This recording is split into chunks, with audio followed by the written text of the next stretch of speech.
প্রিয় মাধ্যমিক পরীক্ষার্থী বন্ধু, তোমরা যারা 2025 সালে মাধ্যমিক পরীক্ষা দেবে কিংবা আর কয়েকদিন বাদে সম্ভবত আগামীকাল থেকে তোমাদের স্কুলে যে টেস্ট পরীক্ষা শুরু হয়ে গেছে, কিংবা অন্যান্য স্কুল হয়তো কিছুদিন পরে যে তোমাদের স্কুলে টেস্ট পরীক্ষা শুরু হবে, আজকে আমি মূলত তোমাদেরকে পুরো মাধ্যমিকের যে বোর্ডের ফাইনাল পরীক্ষা এবং টেস্ট পরীক্ষা, এই দুটো পরীক্ষাকে টার্গেট করে বাংলা বিষয়ের সম্পূর্ণ সাজেশন অর্থাৎ সংক্ষিপ্ত আকারে যে কয়েকটি পার্ট অবশ্যই পড়ে যেতেই হবে, যে কয়েকটি পার্ট না পড়লে কিন্তু তোমরা মোটামুটি প্রত্যেকটা কোশ্চেন টাচ করে আসতে পারবে না।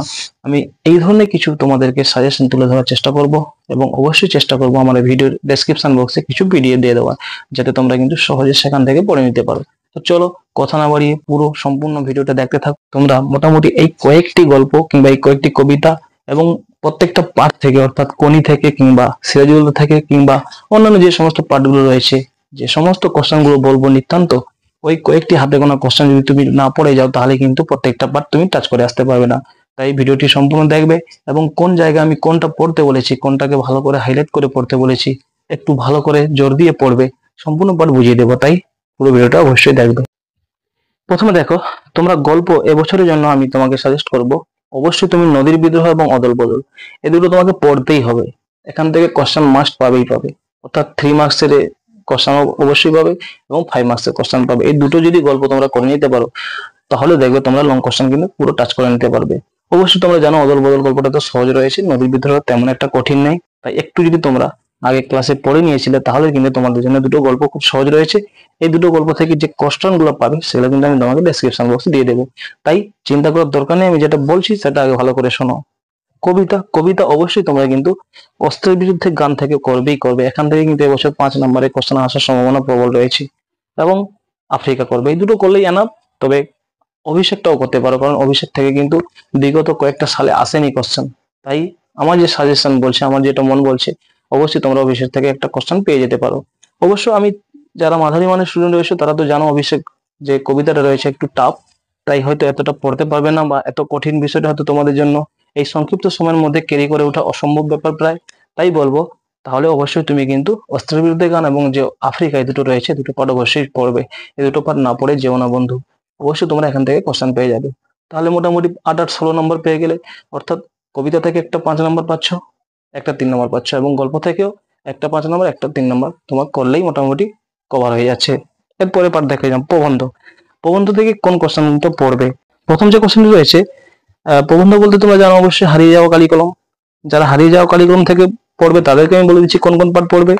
যে কলমকে বলা হয় তলোয়ারের চেয়েও শক্তিধর, এটা সব প্রসঙ্গ ব্যাখ্যা করো। অর্থাৎ এই লাইন দিয়ে যা কোশ্চেন তোমাদের সহায়িকাতে রয়েছে কিংবা স্যাররা যে নোট দিচ্ছে কিংবা আমি এখানে দিয়ে দিচ্ছি, মোটামুটি সেগুলো পড়ে নেবে। এরপরে দেখে নাও নেক্সট কোশ্চেনটি, কলমে কায়স্থ চিনি গফেতে রাজপুত। এই যে লাইন ধরা যে কোশ্চেনটা, এই লাইনটি অবশ্যই সব প্রসঙ্গ তোমরা জেনে রেখে দাও। এরপরে একটা কোশ্চেন দেখে নাও, 3 ত্রিফলা শিমুল ছালা ডট ডট দিয়ে না ছাড়ে মসি, ছিঁড়ে পত্র না ছাড়ে মসি। এই যে পার্টটা রয়েছে, পার্টটা একটি ভালো কোশ্চেন, অবশ্যই তোমরা কিন্তু দেখে নেবে। এরপরে কোশ্চেন দেখে নাও, কালি কলম মন লিখে 3 জন। অর্থাৎ আমি তোমাকে 4টা কোশ্চেন বলেছি, অর্থাৎ এই 4টি লাইন ধরে কোশ্চেন আসার সম্ভাবনা কিন্তু অবশ্যই প্রবল রয়েছে। এবার যারা বাংলা ভাষায় বিজ্ঞান চর্চা করে নিতে চাইছো তাদেরকে বলবো, তোমরা কি করবে না, আমাদের আলংকারিকগণ শব্দের ত্রিভেদের কথা বলেছেন। এই কোশ্চেনটি ভেরি ইম্পর্টেন্ট রয়েছে। বা একটা কোশ্চেন রয়েছে, অনেকে মনে করেন পারিভাষিক শব্দ বাদ দিয়ে বক্তব্য প্রকাশ করলে রচনা সহজ হয়। এই কোশ্চেনটিও কিন্তু ইম্পর্টেন্ট। অর্থাৎ আমি যে লাইনগুলো বলে দিচ্ছি, যেখান থেকে লাইন তুলে কোশ্চেন আসে তোমাদের সহায়িকাতে রয়েছে, সেগুলো পড়ে নিতে। এরপর একটা কোশ্চেন দেখে নাও, এই দোষ থেকে মুক্ত না হলে বাংলা বৈজ্ঞানিক সাহিত্য সুপ্রতিষ্ঠিত হবে না। অর্থাৎ এই যে লাইনগুলো বলেছি, এই লাইনগুলো একটু ভালো করে দেখবে, এগুলো সুপ্রসঙ্গ ব্যাখ্যাটা একটু পড়ে নেবে। অর্থাৎ কোন প্রসঙ্গে কেন বলা হয়েছে, এই যে বলার উদ্দেশ্য কি, এই ধরনের পার্টটা একটু পড়ে নেবে, মোটামুটি একটা কমন পেয়ে যাবে। এরপরে নাটক থেকে দেখে নাও, সিরাজুল থেকে কোন কোয়েশ্চন গুলো তোমরা অবশ্যই পড়বে। একটা কোশ্চেনের উত্তর দিয়ে আসতে হবে, তোমরা জানো জাতির সৌভাগ্য সূর্য আজ অস্তচলগামী। এই লাইন তোলা কোশ্চেন কিন্তু ভেরি ভেরি ইম্পর্টেন্ট, এবছর আসবেই আসবে। দ্বিতীয় কোশ্চেনটা দেখে নাও, আমার এই অক্ষমতার জন্য তোমরা আমাকে ক্ষমা করো। অবশ্যই ভালো একটা কোশ্চেন দেখে নেবে। এরপরে কোশ্চেন দেখে নাও, যে মির্জাপুর কিংবা ঘসেরি বেগম বা তাছাড়া যে অন্যান্য যে খল চরিত্রগুলো রয়েছে, কূট চরিত্র, এদের যে কোনো একটা চরিত্র করলেই কিন্তু, যে কোনো কূট চরিত্র পড়লে তোমরা কিন্তু করে আসতে পারবে। তাই যে কোনো একটা চরিত্র তোমরা করে নাও, অবশ্যই তোমরা একটা কূট চরিত্র করবে। এবারে কূট চরিত্র আসার সম্ভাবনা 90% রয়েছে। এরপরে দেখে নাও, আজ বিচারের দিন নয় সৌহার্দ্য স্থাপনের দিন। এই লাইনটা তোলা যে কোশ্চেন রয়েছে অবশ্যই তোমরা রেডি করে নাও। বা সিরাজউদ্দৌলার নামকরণের তাৎপর্য, ভেরি ভেরি ইম্পর্টেন্ট কোশ্চেন কিন্তু। বা আরেকটা কোশ্চেন রয়েছে, আমার রাজ্য নেই তাই আমার কাছে রাজনীতিও নেই। ভালো লাইন, এগুলো জাস্ট সপ্রসঙ্গ ব্যাখ্যা, অর্থাৎ কেন বলা হয়েছে, কি উদ্দেশ্যে বলা হয়েছে, এটা জানলেই হবে। এরপর একটা কোশ্চেন দেখে নাও, ঘসেটির বন্ধন মোচন হবে, সিরাজের পতন হবে। এই পার্টটা তোলা কোশ্চেনও কিন্তু ভেরি ইম্পর্টেন্ট, অবশ্যই দেখে নিতে পারবে। এরপরে দেখে নাও উপন্যাস, অর্থাৎ কোনি থেকে কোন কোশ্চেন গুলো পড়বে। কোনির চরিত্র বা নামকরণের সার্থকতা অবশ্যই পড়বে। জুপিটার ক্লাবে করা ক্ষিতিশের বিরুদ্ধে যে অভিযোগগুলো রয়েছে সেগুলো করবে। কোনি ও ক্ষিতিশ যে একে অপরের পরিপূরক, এই নিয়ে যে কোশ্চেনটি রয়েছে অবশ্যই তোমরা করে নেবে। কিংবা একটা লাইন তোলে যে কোশ্চেন গোটা আমি দিচ্ছি সেগুলো দেখে নাও। তোর আসল লজ্জা জলে, আসল গর্ব জলে, এই লাইনটা ভেরি ভেরি ইম্পর্টেন্ট রয়েছে, পড়ে নেবে। কিংবা কমল দিঘিকে টকবক করে ফুটিয়ে তোল তোর রাগে, এই যে লাইনটা রয়েছে ভেরি ইম্পর্টেন্ট একটা কোশ্চেন। বা কম্পিটিশনে পড়লে মেয়েটা তো আমার পা ধোয়া জল খাবে, ভালো কোশ্চেন, অবশ্যই করে নাও।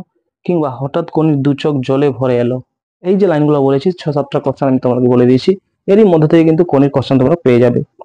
এরপরে প্রতিবেদন কিংবা সংলাপ কি পড়বে, মাধ্যমিকের পর কি নিয়ে পড়বে এই বিষয়ে একটা সংলাপ রচনা করো, অবশ্যই ইম্পর্টেন্ট একটা কোশ্চেন। কিংবা বিশ্ব উষ্ণায়ন বা প্রাকৃতিক যে কোনো আতঙ্ক বিষয়ে একটা সংলাপ রচনা করো, দুই বন্ধুর মধ্যে হতে পারে, কিংবা বাবা ছেলের মধ্যে হতে পারে, কিংবা ভাই দাদার মধ্যে হতে পারে, যাই হোক। পাঠাগার বা অন্য কোনো প্রতিষ্ঠানের যে উদ্বোধনমূলক একটা বিষয় নিয়ে কিন্তু সংলাপ পড়তে পারে।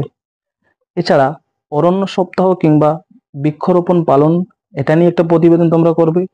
বিদ্যালয়ের ক্রীড়া ও সাংস্কৃতিক প্রতিযোগিতা কিংবা অন্যান্য কোনো অনুষ্ঠানের যে উদযাপন, এটা নিয়ে একটা প্রতিবেদন করে নেবে। কিংবা কোনো একটা তোমাদের গ্রামে কিংবা তোমাদের ক্লাবে, তোমাদের পাড়াতে একটা কোনো অনুষ্ঠান হয়েছিল, কিংবা কোনো একটা দুর্ঘটনা ঘটেছিল, সেই দুর্ঘটনা নিয়ে তোমরা একটা কিন্তু প্রতিবেদন করে নাও। এবার রচনা, প্রবন্ধ রচনাতে কি করবে। প্রবন্ধ রচনাতে পড়বে বিজ্ঞান ভালো না মন্দ দিক, বিজ্ঞানের ভালো এবং মন্দ দিক, এটা কিন্তু ভেরি ভেরি ইম্পর্টেন্ট রয়েছে এবছরের জন্য। কিংবা পরিবেশ দূষণতার প্রতিকার, ভালো কোশ্চেন একটা, এটা নিয়ে একটা রচনা পড়ে নেবে। কিংবা একটি স্মরণীয় দিন, অর্থাৎ যে কোনো জিনিসের একটা আত্মকথা কিংবা যে কোনো একটা স্মরণীয় দিন, তোমার জীবনে স্কুলের প্রথম দিন, তোমার একটা ভ্রমণে যাওয়ার অভিজ্ঞতা, একটা শীতের সকাল, একটা নিঝুম দুপুর, কিংবা একটা বর্ষার মুখর দিন, এই টাইপের করাই কিন্তু বেশি সোজা। কারণ এটা তুমি যেটাই অভিজ্ঞতা পেয়েছিলে সেই দিনটা, সেই বিশেষ দিনটাতে, তুমি তোমার মতো করে লিখলে, পুরো গল্পের ছলে লিখে দিলে, জাস্ট নিজে নিজে তৈরি করে যদি কিছু পয়েন্ট লিখে দিতে পারো, তাহলে কিন্তু ফুল মার্কস পাওয়া যায়, অর্থাৎ 10-এর মোটামুটি 7-8 তো অবশ্যই পাওয়া যায়। আর বিজ্ঞান আর পরিবেশ নিয়ে লিখলে অনেক বিষয় রয়েছে, অর্থাৎ যতই লিখবে হয়তো স্কুলে যে কোনো টিচারের হয়তো মনের মধ্যে তুমি লিখতে পারবে না মনের মতো করে। তাই সম্ভবত আমি যেটা সাজেস্ট করব, তোমার যেটা স্মরণীয় কোনো একটা ব্যাপার রয়েছে, যে বিষয়টা তুমি নিজে থেকে বেশি জানো, ওই বিষয়টা লেখা কিন্তু সব থেকে বেটার। এছাড়া বাংলার উৎসব কিংবা শিক্ষা বিস্তারে যে গণমাধ্যম, এই যে বিষয়গুলো বললাম, এখান থেকে তোমরা কিন্তু মোটামুটি প্রবন্ধ রচনা পেয়ে যাবে। আর কিছু গ্রামার বলে দিচ্ছি, অর্থাৎ যে সমস্ত গ্রামার গুলো যদিও এমসিকিউ কিংবা শর্ট অ্যান্সার টাইপ কোশ্চেন বলা সম্ভব হয় না, তবুও শর্ট অ্যান্সার টাইপ কোশ্চেনে জানো গ্রামার থেকে মোটামুটি তোমাদের 8টা শর্ট কোশ্চেন থাকে, সেখানে কিছু সংজ্ঞা টাইপের থাকে, অর্থাৎ কোন সংজ্ঞাগুলো তোমরা করবে আমি তোমাকে বলে দিচ্ছি। তির্যক বিভক্তি, শূন্য বিভক্তি, গৌণকর্ম, ভাববাচ্য, অনুসর্গ বিভক্তি, নির্দেশক, সম্বন্ধ ও সম্বোধন পদ, করণে বিপসা, সমধাতুযোগ কর্তা কর্ম, প্রযোজক কর্তা, নিরপেক্ষ কর্তা, অকারক পদ, অনুক্ত কর্তা, দ্বিকর্ম ক্রিয়া, ব্যাস বাক্য, অলপ দ্বন্দ্ব সমাস, মধ্যপদলোপী সমাস, উপমান ও উপমিত কর্মধারয়, রূপক কর্মধারয়, বহুব্রীহি, ব্যতিহার বহুব্রীহি, এক্সেস দ্বন্দ্ব সমাস, নিত্য সমাস, আলোক সমাস। অর্থাৎ যে কয়েকটি বললাম মোটামুটি এখান থেকে তোমরা একটু সংজ্ঞা টাইপের, অর্থাৎ কাকে বলে এবং উদাহরণ সহ জেনে নেবে।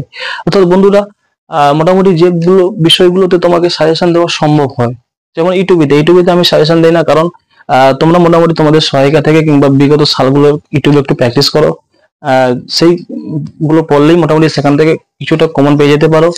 আর তোমাদের যে স্কুলের টেস্ট পেপার বেরোবে সেটা পড়লে তোমরা ফাইনালে কমন পাবে, বা পুরোনো টেস্ট পেপারটা পড়তে পারো, বা প্রশ্ন সাথী কিংবা প্রশ্ন বিচিত্রের যে কোশ্চেন সেটআপ গুলো থাকে সেগুলোও করলে সেখান থেকে পেতে পারো। অর্থাৎ সেগুলোতে সাজেশন দেওয়া সম্ভব হয় না, মোটামুটি একটু প্র্যাকটিসের ব্যাপার রয়েছে। যে জায়গা থেকে সাজেশন দেওয়া সম্ভব সেটা কিন্তু দিয়েছি, অর্থাৎ লং কোশ্চেনের সম্পূর্ণ পার্ট আমি তোমাকে সাজেশন দিয়ে দিলাম, শুধুমাত্র ইউটিউবটা বাদে। অর্থাৎ আশা রাখছি বন্ধুরা তোমরা এই কয়েকটি কোশ্চেন যদি করে নিতে পারো তাহলে অবশ্যই তোমরা হুবহু কমন পাবে। তো আজকে এইটুকু, অন্যদিন অন্য কোনো ভিডিওতে অবশ্যই তোমাদের সাথে আবার দেখা করবো। আমাদের চ্যানেল এসআর কোচিং সেন্টার অবশ্যই তোমরা সাবস্ক্রাইব করতে ভুলবে না। অল নোটিফিকেশন অন করে বন্ধুদের মাঝে শেয়ার করে দাও। ধন্যবাদ।